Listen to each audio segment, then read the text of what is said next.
Es momento de actualizar la información. Esto es El Mundo Ahora, aquí en la pantalla de France 24. Yo soy Juan Pupiales. Es un placer estar con ustedes. Vamos a repasar los principales hechos del día. Titulares. No fueron incidentes aislados, así describe la ONG Human Rights Watch los casos de tortura y malos tratos que sufrieron los migrantes venezolanos en la megacárcel de El Salvador, de la que presume el presidente Nayib Bukele. El presidente de Estados Unidos, Donald Trump, pasó horas con víctimas de abuso sexual en la residencia de Jeffrey Epstein. Es lo que aseguran unos documentos del fallecido magnate divulgados por los demócratas en el Congreso. La Casa Blanca critica la filtración. Fue aprobada en Francia de manera preliminar la suspensión de la reforma pensional tras un debate en la Asamblea Nacional. Esta es una de las mayores concesiones del segundo mandato del primer ministro Sébastien Lecornu, con miras a obtener apoyo de los socialistas para la legislatura. Ampliamos con nuestra corresponsal.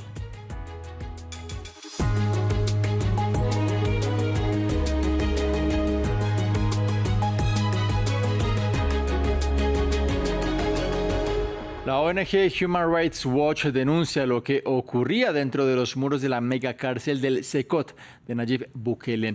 El informe reúne testimonios de los venezolanos deportados por Estados Unidos que estuvieron en el penal alrededor de 4 meses. Golpes, tortura e incluso denuncia la organización violencia sexual. El reporte de la Organización de Derechos Humanos es amplio. Veamos. Cabezas rapadas y cautiverio fueron las únicas imágenes que resumieron el temido Secot de Nayib Bukele en El Salvador, pero Human Rights Watch quiso ahondar en lo que escondían sus muros. Por ello entrevistó a 40 de los 252 venezolanos deportados de Estados Unidos a El Salvador, a la temida cárcel de máxima seguridad. Unos testimonios que hablan por sí solos. El director de la prisión nos dijo: llegaron al infierno. En los meses que siguieron, el abanico de agravios fue amplio. Mientras unos solamente recibieron golpes y vejaciones, otros sufrieron tortura. Me siguieron pegando en el estómago y cuando traté de agarrar aire me empecé a ahogar con la sangre. Mis compañeros de celda gritaban auxilio diciendo que nos estaban matando, pero los oficiales decían que solo nos querían hacer sufrir. Sufrimiento que para algunos pasó al plano sexual. Human Rights Watch denuncia violaciones. 4 guardias abusaron sexualmente de él y lo obligaron a practicar sexo oral a uno de ellos. Los detenidos dijeron que el abuso sexual afectó a más personas. Finalizado el castigo, los venezolanos fueron devueltos al país del que huyeron. ¡Fascista! ¡Tú eres el terrorista! Y Nicolás Maduro lo tomó como una victoria diplomática.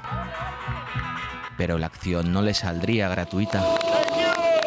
Maduro tuvo que liberar a 10 estadounidenses y al menos a 66 presos políticos venezolanos a cambio de los 252 migrantes, quienes tuvieron que empezar de cero, un sueño americano que para ellos fue en realidad una pesadilla. Tragedia en Perú, al menos 37 muertos y 24 heridos deja un accidente en la vía panamericana en Arequipa, al sur del país. Fue un bus que viajaba con 60 pasajeros que chocó en una curva contra un vehículo de gran tamaño y terminó cayendo por un abismo en la localidad de Chala. Se trata de uno de los peores siniestros de ese tipo en el país en los últimos años. Más noticias de América Latina. En Cuba, el presidente Miguel Díaz-Canel calificó la situación por arbovirosis de epidemia, debido al elevado número de casos de chikungunya y dengue. Esto pese a que se registró por segunda semana un descenso en los síndromes febriles. Para tratar la crisis sanitaria, el líder cubano se va a reunir semanalmente con expertos de salud para monitorear la situación epidemiológica. Más detalles con nuestro corresponsal en La Habana, Luis Muñoz Pandiela. Es difícil vivir en Cuba y no conocer a alguien afectado por una arbovirosis, es decir, por enfermedades causadas, por ejemplo, por mosquitos. Destacan el dengue, el chikungunya o el oropouche. Es motivo de conversación en las calles, de gran preocupación y está afectando a la vida diaria de los cubanos. Por ejemplo, el pasado fin de semana el Ballet Nacional tuvo que cancelar sus funciones, mientras que hubo también la suspensión de un partido de la Liga Nacional de Béisbol. En una reunión con expertos de salud, el presidente de Cuba, Miguel Díaz-Canel, aseguró que se trata de una epidemia y dijo que se va a tratar como ya se hizo con la epidemia de COVID-19. Es difícil llevar un registro exacto de los casos, pues muchos centros de salud no disponen de pruebas y muchas de las personas afectadas no están acudiendo a estos centros de salud para ser tratadas.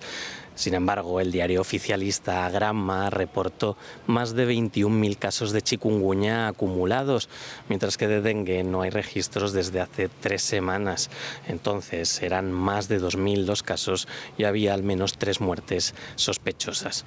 Cuba, además de estar situada en una región tropical, enfrenta una crisis económica. Esto está generando una escasez de combustible que dificulta las labores de fumigación y también de recogida de basuras. Esta se puede acumular durante días en la calle y esto facilita la propagación de los mosquitos infectados. Nuevo capítulo en los archivos de Jeffrey Epstein. Los demócratas en la Cámara de Representantes hicieron públicos unos correos electrónicos que vuelven a incidir sobre el papel del presidente Donald Trump. De acuerdo con estos documentos del año 2011, difundidos ahora en el Comité de Supervisión y Reforma Gubernamental, el mandatario compartió horas con víctimas de tráfico sexual en la residencia de Epstein, un multimillonario que, recordemos, fue condenado por varios delitos, entre ellos abuso sexual, y se suicidó en el año 2019. De esos emails también se desprende que Trump, cito textualmente, sabía de las chicas. Para la Casa Blanca se trata de una filtración selectiva para montar una narrativa falsa. Fue aprobada en Francia de manera preliminar la suspensión de la reforma pensional, un punto de discusión que se ha mostrado clave en la estabilidad del Ejecutivo. La Asamblea Nacional debatió el rechazo a un artículo de la Ley de Financiación de la Seguridad Social que supone la reducción gradual de la edad de jubilación hasta los 64 años. Nuestra periodista en París, Erika Olavarría, con los detalles.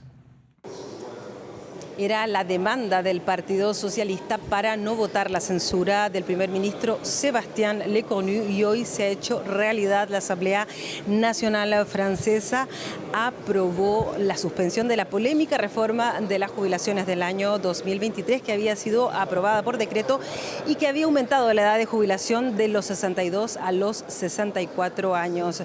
Olivier Faure, el primer secretario del Partido Socialista, se felicitó de haber terminado con un tótem del macronismo que va a beneficiar a 3,1 millones de franceses. Justamente votaron a favor entonces de esta suspensión los socialistas, pero también la extrema derecha de Agrupación Nacional y los ecologistas.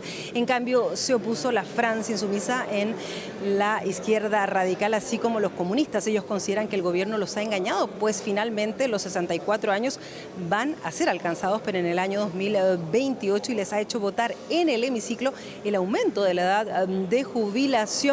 Además, lo que ellos querían era que se retirara completamente de raíz esta reforma. También se opuso el partido de derecha, los republicanos. Su presidente aquí en la Asamblea Nacional, Laurent Wauquiez, dijo que un país en ruinas solamente puede proponer ilusiones, que estaban vendiendo humos quienes aprobaban este cambio. Y de parte del oficialismo, Renaissance y también el MoDem se abstuvieron. Gabriel Attal, el presidente del partido de Emmanuel Macron, dijo que él no podía interponerse entre un acuerdo pasado por el primer ministro y el Partido Socialista, pero además él considera que el sistema de pensiones francés tiene que cambiar de raíz. De hecho, entregó ya una propuesta el lunes pasado. En todo caso, este cambio no queda aquí, ahora pasará al Senado, que es de mayoría de derecha. Es muy probable que lo rechace. Finalmente, la decisión última estará en manos de una comisión mixta paritaria.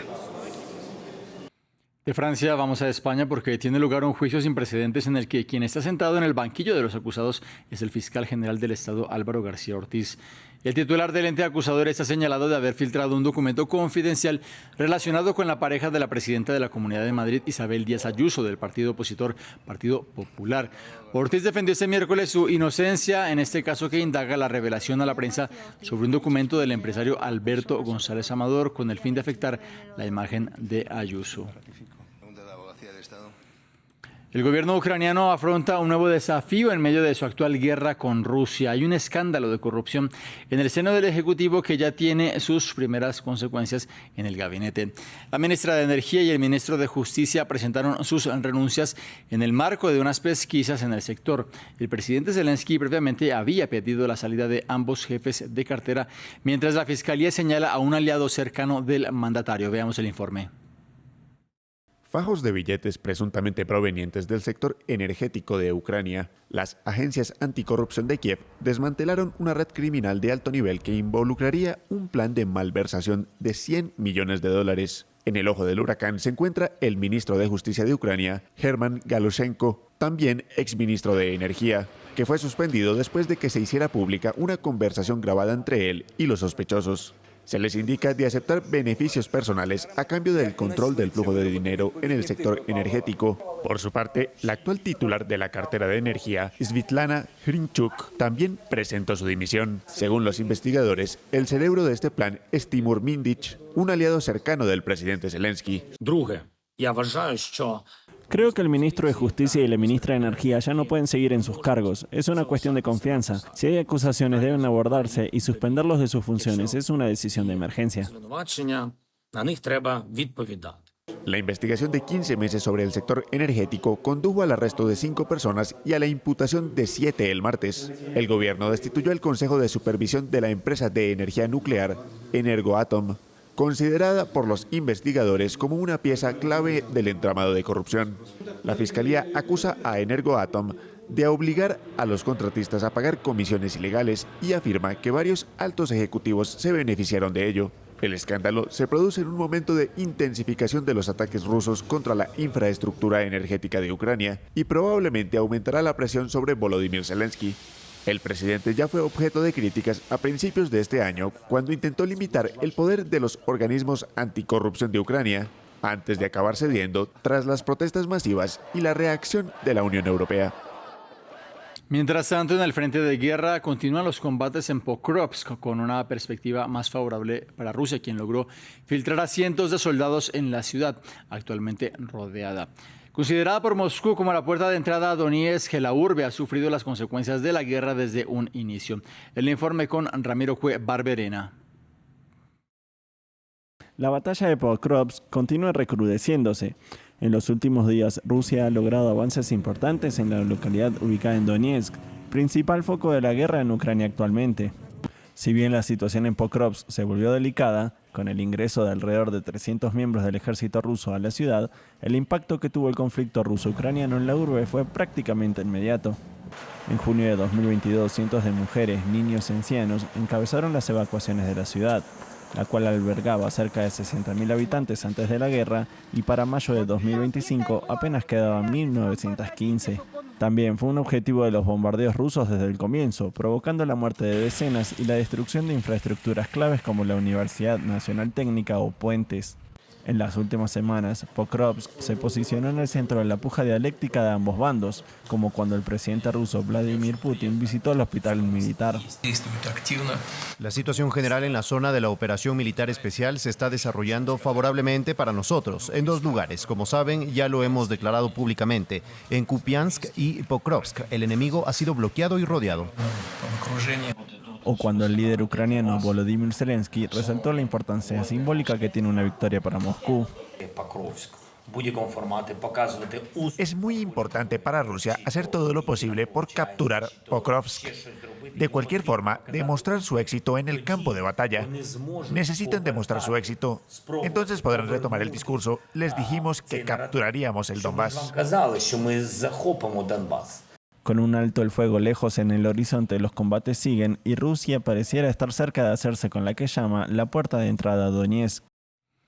De nuevo en Francia, estamos a un día del 10º aniversario de los atentados terroristas de París, que se cobraron más de 130 vidas. El capitán de la selección nacional de fútbol, Kylian Mbappé, dio a conocer que van a homenajear a las víctimas de este jueves en el marco del duelo contra Ucrania en el Parque de los Príncipes por las eliminatorias europeas al Mundial.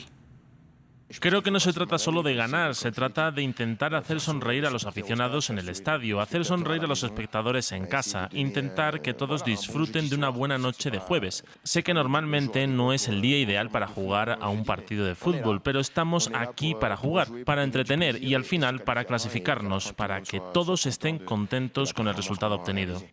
Fin del informativo. En minutos más noticias en esta misma pantalla. Los invito a que se queden con nosotros.